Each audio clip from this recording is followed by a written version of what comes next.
Hey, what's up, guys? Welcome to another edition of St. Rose Television's brand new show, Knight's Declassified College Survival Guide. I'm your host, TJ Gibson, and today we're going to be discussing another one of the greatest challenges in a college student's life, which is how to stay fit, energized, and healthy in the face of college life and all the many challenges that come with it. You see, maintaining your health and wellness and feeling great as often as possible are two things that can be deceivingly tricky at any point in one's life, but they're especially so during one's college years, when money is non-existent, time and energy are ever-fleeting resources, and unhealthy temptations are abound. After all, there's a reason that the freshman 15 is the stuff of legends. It's real, and it plagues even the most fit of incoming freshmen. But never fear, for there are many, many ways, big and small, to weather this storm. All it takes is a little effort, creativity, and awareness. Thus, I'm going to lay out for you three of the most important components of achieving this hefty feat of health, and I'll explain how to pull them off with tips and methods that are hopefully as applicable as possible to as many people as possible. So without further ado, it may sound obvious that watching what you put into your body is critical to your health, but unfortunately, this is a fact that too few college students truly take into consideration, or if they do, they often find it too challenging to address consistently, and they simply give up in lieu of seemingly more pressing matters like deadlines and dollar signs. But what's important for everyone to keep in mind, whether you're a 19-year-old college student or a middle-aged manager, is that being aware of what you consume and what each consumption means for your body is just as important as anything else in your academic, professional, or personal life, as the direct and definite connection between what you eat and how you look and feel means that your nutrition has a massive impact on everything you do. Therefore, increasing your awareness of what you eat and drink is a no-brainer when it comes to staying fit, energized, and healthy. Where the tricky part comes into play, however, is in actually putting that awareness to use, particularly as part of a busy and broke college life. But that's just it. Since being busy and broke are two of the main reasons why it's difficult for college students to maintain quality nutrition, targeting these as the main areas to work around is the key. So, as far as the busy part goes, since being busy really just means having a time shortage due to a packed schedule, what you need to do is think about what you're going to eat far in advance, such as at the beginning of the week, then plan when and how you will acquire, prepare, and consume the food accordingly, much like you would when deciding how to tackle an assignment. This means setting time in your day-to-day schedule just for food stuff, perhaps even tracking it in your planner if you use one. So that way you're not only holding yourself accountable at all times, but are also well prepared with quality food to eat, making you far less likely to hastily grab crap food because it's quick or binge excessively because you haven't eaten in a while. But still, even if this part sounds easy to you, you might be wondering, what about money? I'm a broke college student, and isn't quality food expensive? It can be, yeah, which is why it's super useful to bargain shop when you can, such as buying meat and dairy on sale, grabbing frozen veggies in bulk, or some similar effort. And if you're a resident, grabbing a mini fridge to keep in your dorm is a fairly affordable way to keep food both fresh and on hand.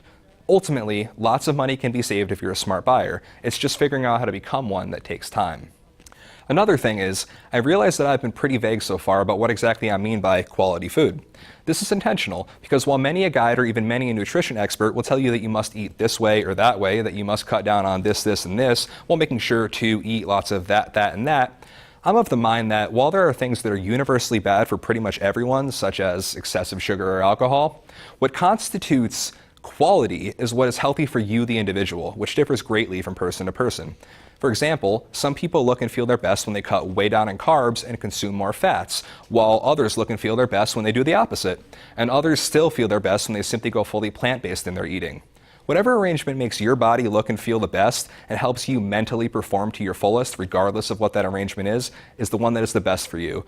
So like the effort I suggested putting into planning your eating itself, also make sure to put some effort into researching nutrition and trying to figure out what works best for your body and what doesn't, as well as being aware of food's nutrition facts and what they mean for you. It's not one size fits all, so finding your size can be challenging, but once you do, it'll improve your life drastically, I promise. One last quick point I'd like to make before we move on is this. It's college. And like I said before, in college, temptations are abound. Parties happen, which usually means that alcohol and other substances are all too easy to not only consume, but consume in excess. And since alcohol is usually not consumed as a straight-up substance in isolation, but rather as part of a whole drink like a beer, a malt beverage, or a mixed drink, this means that every time you drink, you're also consuming other ingredients that might adversely affect your health, like sugar or carbs. Consume these enough and real problems can arise. Don't get me wrong though, I'm not saying don't party. I'm not even saying don't drink. Just be mindful of your consumption and practice moderation. In fact, if you do that with everything you consume, whether alcohol, sugar, carbs, fat, caffeine, or anything else, you'll do all right for yourself. Oh, and drink lots of water.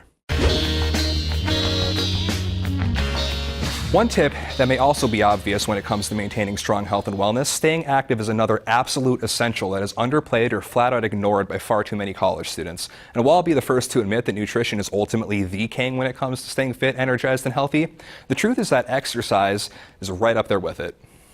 Not only does it help our bodies make full use of the food energy we consume day to day, but it also makes us look and feel better in both the short term and long term, releasing mood boosting endorphins during our workout and energizing us afterward. So again, like with maintaining quality nutrition, the importance of staying active is a no-brainer here. Unfortunately though, also like with maintaining quality nutrition, staying active is the challenge that it is to many college students, largely for issues such as lack of time and lack of money. But thankfully, there's definitely ways around these here as well. The lack of time part, for example, really comes down to a combination of your ability to prioritize your fitness enough among the rest of your schedule to find even small pockets of your day to do something physical, and your willpower to make that consistent. This, of course, is going to be much easier if you have more time on your hands, like if you're able to dedicate several hours a week to fitness, but it's still more than doable with very little time in your hands if you're resourceful. So, for example, let's say that you're super busy, you're taking several different classes, you're involved in extracurriculars like a club or a work share, and maybe you even have a part-time job. You probably won't be able to spend hours per week at the gym, but you could almost definitely work in a few little things here and there, like a morning jog, some sit-ups before bed, or even just being resourceful with the physicality of the movements you already have to make, like walking to your classes. In this case, you could try always taking the stairs, right, rather than the elevator, or taking the long way around campus if you're not running too late already. Either way, try to work some kind of plan to prioritize physical movement into your day, any kind, and it will add up in the long run, especially when combined with eating well. Now, I'm sure there's some of you who are out there saying, but wait, I do have time to work out a lot and I want to. I just have other problems like lack of gym money or simply a lack of knowledge of exercise. No worries. There are perfectly valid reasons. The good thing about college, though, is that there's a lot of great resources at your disposal, especially as it pertains to fitness. Chances are, your school either has its own training facility free for and open to all students, or at the very least has some kind of deal with a local gym to offer memberships at a heavy discount to students. Utilizing these takes most of, if not all of, your money concerns right out of the equation, leaving only an expertise issue. But this too should be at your disposal for most colleges, as there's a good chance that yours offers various fitness classes and maybe even clubs through which you will have direct access to fitness experts who will be able to help guide you in the right direction in finding what works for you. This actually brings me to my last point on this, which is that ultimately, like with nutrition, exercise is very much about finding what works best for your body, rather than being any kind of one-size-fits-all scenario. So if you're someone who does well with weightlifting but isn't as keen on more cardio-based things, that's great. Pursue weightlifting and don't force yourself to do more cardio than you can handle. And if you're vice versa, same thing. Just make sure that you at least change things up a little bit so you're always challenged, never bored, and getting the greatest benefits out of your efforts. My final tip is yet another one which is pretty obvious, though still grossly overlooked. I'm referring to, of course, the eternal adulthood challenge that is getting enough sleep. This point is a particularly interesting one because it's not only a significant struggle for seemingly all of us in our adult lives, but it's also unquestionably one of the single most important components of living a healthy, energized, high-performance, and high-quality life, perhaps the most important. Therefore, like with the other two, its inclusion here is a no-brainer. All of us, especially those of us in our professional and academic lives, need our sleep, and we all know it. It's just in the execution that we often slip up, since those of us in our academic and professional lives tend to have our hands full day to day with our classwork items, our overall workloads, and if we even get to it, our personal and social lives. So again, it's important that when we can, we figure out strategies to address our balance between these responsibilities and our own responsibility to ourselves to get enough sleep. The good thing about finding this balance, though, is that there's not only plenty that we can do about it in general, but there's also plenty that we can do to customize our pre-sleep strategies so as to maximize what works for each of us as unique individuals. For example, you may want to consider something as simple and universal as limiting your caffeine consumption in the afternoon and evening, as caffeine can affect your body's ability to rest for up to 6 hours after your last consumption. This is a pretty simple and general thing to do, so if this is indeed an issue for you, you can definitely implement it accordingly, and if not, disregard.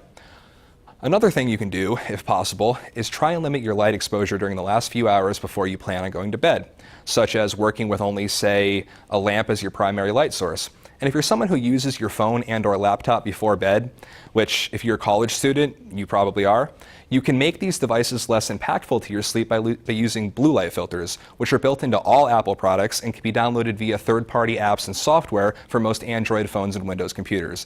This is useful because blue light, the most dominant light on anything with a screen, has been shown in numerous studies to be the most harmful light when it comes to our nighttime rest, as our brains perceive blue light as daylight and thus keep us aware and alert even when we shouldn't be. Again, this is something that any of us can apply if needed, but if not needed, don't do it. One final strategy could be just to try your best to keep your sleep times both adequately lengthy and consistent. The length part is probably obvious to most of us, as it goes without saying that the fewer hours you log catching Z's, the more severely you'll be affected by sleep issues overall. The consistency part, however, probably isn't as obvious for many of us, but it's so true that simply making sure we train our bodies to go to sleep around the same times on a consistent basis is key to not only building this habit into our day, but also setting our internal clock. Regardless of what strategies you most gravitate toward or what seems the most effective for your needs, though, simply committing to at least trying to make your sleep as consistent and adequate as possible will make for massive positive changes in your fitness, energy, and overall health. I'll close out with this point. No matter what, even if you can't get yourself to eat well, exercise adequately, or sleep enough, just always make sure that somehow, some way, amongst all the stress and insanity of college life, that you make time for yourself. Making sure to carve out leisure time for yourself to unwind and recharge and do any of the fun things your busy life has kept you from doing is incredibly important to both your mental and physical health, as it not only allows you to deal with your inevitable college stress in a healthy and constructive way, but also allows you an opportunity to take a likely much needed break from all the noise and find reprieve in some quality peace and quiet. Thank you so much for joining me on the next stop of this incredible journey as we endeavor to survive college together 1 week at a time. As always, I'm your host, TJ Gibson. See you next time.